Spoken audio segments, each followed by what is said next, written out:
Hola, ¿cómo están? Bienvenidos a esta primera entrega de fármacos para la diabetes. En esta ocasión hablaremos de los preparados de insulina y en la próxima entrega analizaremos los demás hipoglucemiantes. Así que empecemos.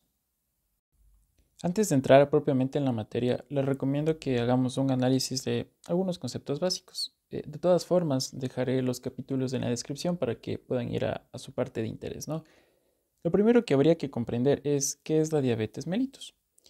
Y bueno, la diabetes mellitus es un grupo de varias enfermedades, o sea, realmente es un grupo de trastornos metabólicos que comparten una característica en común, que es la hiperglucemia. ¿Por qué se causa esta hiperglucemia? Puede o bien darse por una disminución de la secreción de insulina o una disminución de la acción de la insulina, es decir, resistencia a la insulina, o incluso puede ser por ambas. Esta hiperglucemia sucede entonces porque entre las muchísimas características de la insulina están la de poder favorecer la translocación de canales de glucosa tipo 4, los cuales permiten pues la entrada de glucosa a la célula. Tenemos un video completo en el canal hablando acerca de la fisiología de la insulina, así que se los dejo en la descripción para que vayan a verlo. Entonces, comprendido el concepto anterior, entenderemos que existen varios tipos de diabetes mellitus, pero por su prevalencia nos interesa estudiar la diabetes tipo 1 y la diabetes tipo 2. La diabetes tipo 1 es una enfermedad autoinmune, en la que existe una destrucción de las células beta del páncreas. Como saben ustedes, son las que producen insulina. Entonces va a haber un déficit de insulina. Este tipo de diabetes representa el 5 al 10% de los casos. Por su parte, la diabetes tipo 2 realmente es una enfermedad multifactorial. Intervienen factores genéticos, factores ambientales, etcétera, etcétera, etcétera. Respecto a su patogenia y a modo de resumen, lo que sucede es que la obesidad, a través de distintos mecanismos, causa en los tejidos resistencia a la insulina, es decir, una menor respuesta de los tejidos a la insulina. Como los tejidos no están respondiendo a la insulina, lo que interpretan las células beta del páncreas es que falta insulina. Por tanto, lo que hacen estas células beta del páncreas es comenzar a producir cada vez más insulina.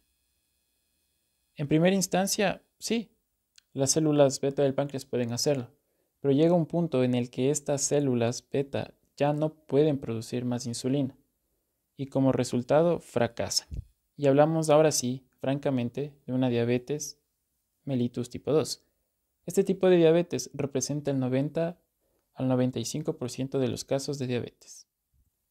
Finalmente, en cuanto a conceptos básicos, es importante saber y conocer la estructura de la insulina, porque como veremos más adelante, existen algunos preparados de insulina que son análogos de la insulina, es decir, se parecen a la molécula de insulina humana, sin embargo tienen algunas modificaciones en distintos aminoácidos que hacen pues en última instancia que tengan distintas propiedades farmacocinéticas.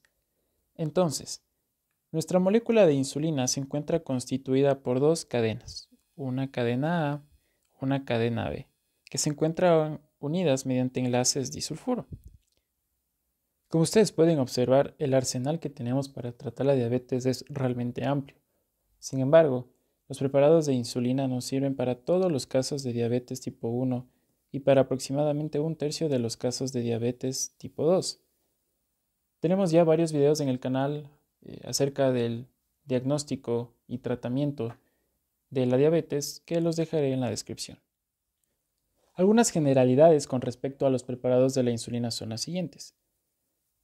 En un inicio, históricamente, se obtenía la insulina del páncreas porcino bovino, pero en la actualidad se hace uso de la insulina humana o de análogos de la insulina. La insulina humana se obtiene gracias a la expresión del gen de insulina en bacterias como la E. coli o incluso se obtiene también de levaduras. Y los análogos de la insulina, por su parte, como les mencioné, son moléculas similares a la insulina, pero con ciertas modificaciones que dan distintas características farmacocinéticas. La mayoría de los preparados de insulina tienen una concentración de 100 unidades de insulina por mililitro. Una unidad de insulina se define como la cantidad necesaria para disminuir la glucemia en ayunas de un conejo de 2 kilos desde 120 miligramos por decilitro hasta 45 miligramos por decilitro. Un concepto un poco complejo, pero nos sirve para poder cuantificar estos preparados. La vía principal de administración de los preparados de insulina es por vía subcutánea o vía de infusión subcutánea continua. Esta última, pues, a través de una bomba de insulina, que es un dispositivo que continuamente está brindando insulina al organismo. Las plomas de insulina, que son pues las que se administran por vía subcutánea, deben administrarse en el abdomen.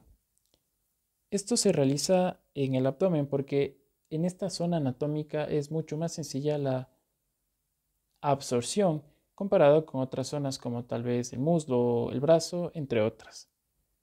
Algo importante con respecto a la administración es que esta debe irse rotando a lo largo de distintos puntos del abdomen, en distintas zonas del abdomen. Esto para evitar una reacción conocida como lipodistrofia. Es una reacción tisular en la que se ve alterada pues la disposición del tejido graso. Los preparados de insulina van a clasificarse de acuerdo con el inicio de acción y la duración de la acción, de tal manera que cuando el inicio de acción es más rápido y la duración de la acción es más corta, hablamos de preparados de insulina de acción rápida. Si es que tardan un poco más, insulina de acción corta. Si es que tardan un poco más, insulina de acción intermedia. Y si todavía tardan un poco más, insulina de acción prolongada. La manera en la que yo recuerdo cuáles son los preparados de insulina de acción rápida es pues recordando la propia palabra rápida. Porque recuerdo R y la A de aminoácidos.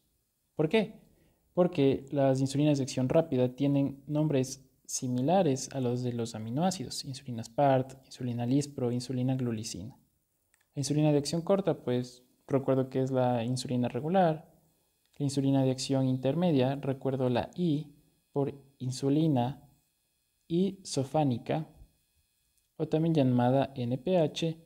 Y para recordar las insulinas de acción prolongada, simplemente recuerdo que son las que tienen los nombres más vistosos. Insulina glargina, insulina de Temir, insulina de Gludec. Detallemos entonces los preparados de insulina de acción rápida. Estos son análogos de insulina. Tienen su inicio de acción en máximo 30 minutos y tienen una duración de entre 3 a 5 horas. Existen ligeras variaciones en el sentido de que, por ejemplo, la insulina Aspart inicia su acción en 10-20 minutos, Lispro 15-30 minutos, glulicina 20-30 minutos. Pero lo que tienen que recordar es que en máximo 30 minutos ya tenemos el efecto hipoglucemiante. ¿Por qué es importante recordar esto? Porque estas insulinas de acción rápida se usan para el control de la glucemia postprandial. Es decir, el paciente se administrará este tipo de insulina antes de las comidas, pues para controlar la cantidad de azúcar que va a brindar los alimentos. A líneas generales, lo que se suele hacer es administrar una insulina de acción prolongada para brindar las concentraciones basales de insulina a lo largo de todo el día y se utiliza esta insulina de acción rápida, como mencioné, para el control de la glucemia postprandial. En algunos de ustedes podrían hacer la pregunta de ¿por qué son de acción rápida? Como les mencioné, son análogos de insulina. Por tanto, tienen algunas modificaciones en su estructura en comparación con la insulina humana. Estas modificaciones hacen en última instancia que al administrarse por vía subcutánea, porque se administran por vía subcutánea, no se agreguen las moléculas de insulina, entonces rápidamente se absorben y pueden ejercer sus efectos. Ahora, la insulina SPART tiene en lugar de prolina en el residuo 28 de la cadena B aspartato. La insulina Lispro tiene un residuo lisina en la posición 28 de la cadena B en lugar de la prolina de la insulina humana. Y la insulina glulicina tiene dos cambios. El primero es que en la posición 3 de la cadena B tiene en lugar de asparagina, lisina, y en el residuo 29 de la cadena B, en lugar de lisina, tiene glutamato. La insulina de acción corta, pues es insulina humana. Se la conoce también como insulina regular. Tiene su inicio de acción en 30 a 60 minutos y la duración de la acción es de 5 a 8 horas. Se administra por vía subcutánea, aunque esta es algo especial en el sentido de que puede administrarse por vía intravenosa también para el control de la cetoacidosis diabética. La razón por la que tarda un poco más que las insulinas de acción rápida es la siguiente, y es que las moléculas de insulina se encuentran formando cristales, ¿sí?, sobre moléculas de zinc. Realmente se administran por vía subcutánea en forma de hexámeros. Entonces, estos hexámeros de insulina deben primero disociarse en dímeros y después en monómeros para poder ejercer sus efectos. Y pues durante todo este proceso ya pasan los entre 30 a 60 minutos que hablamos que tarda su inicio de acción. ¿Para qué se usa? Esta insulina no es ideal para el control de la glucemia postprandial porque como tarda un poco más que las insulinas de acción rápida, puede ser que te administras la insulina y vas a tener hiperglicemia postprandial y después de un tiempo vas a tener hipoglucemia. Dentro de las insulinas de acción intermedia encontramos solo a la insulina isofánica o también denominada NPH, insulina neutra, protamina, Hagedor. Tiene su inicio de acción en 1 a 2 horas y la duración de su acción es de 18 a 24 horas. ¿Por qué esta insulina es de acción intermedia? Lo que sucede es que la insulina NPH está formada por partículas de insulina combinadas con zinc y con protamina, de ahí el nombre, que se disuelven lentamente después de la inyección subcutánea, porque la vía de administración también es subcutánea. ¿Para qué se usa? Bueno, esta insulina es más propensa a absorción errática y variaciones intraindividuales que las insulinas de acción prolongada. Sin embargo, podrían ser una opción a estas insulinas, ¿sí? Podrían ayudar, pero lamentablemente causan más hipoglucemia que los análogos de la insulina de acción prolongada, que los describiremos en breve. Los preparados de insulina de acción prolongada son análogos de insulina. Tienen su inicio de acción en 1.5 horas, en el caso de la insulina glargina, 1 a 2 horas, en el caso de la insulina de Temir y de Gludec, y la duración de su acción varía entre 20 y 24 horas en el caso de la glargina, por tanto se administra 1 o 2 veces al día.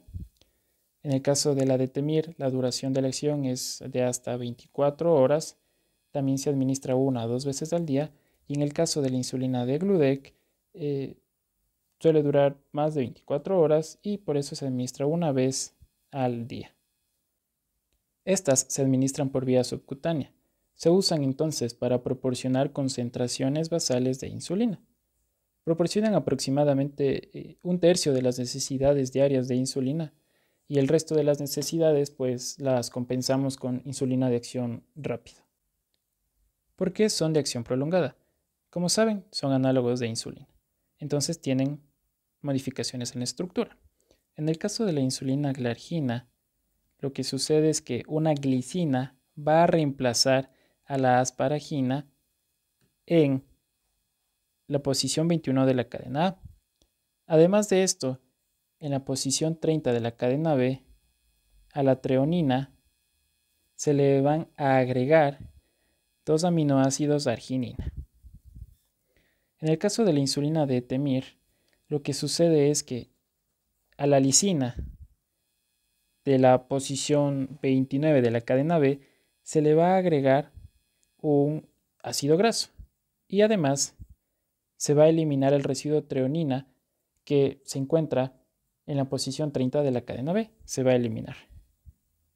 En el caso de la insulina de Gludec, a la lisina también se le va a agregar algo. En este caso se le va a agregar un ácido graso y se le va a agregar también ácido glutámico.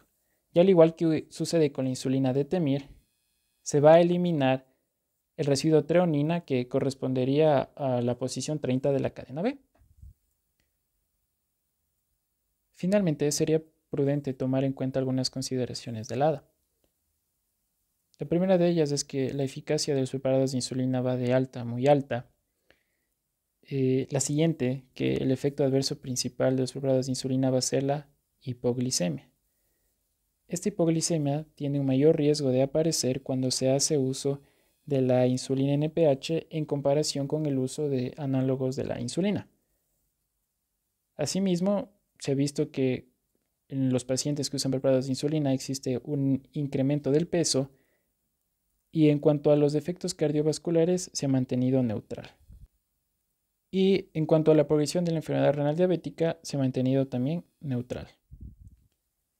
Y bueno, espero que les haya gustado el video, que les haya sido de ayuda, suscríbanse, compartan. Y bueno, mencionar que este video ha sido dedicado con mucho cariño para la doctora María Belén Mena, fiel seguidora de la metformina y del test de Findrix, la villana de una historia mal contada, tomaba prueba sorpresa, a veces es un poco hater de la hada, y es la creadora de la mejor frase del semestre. Médico que se respeta sabe la dosis de la metformina.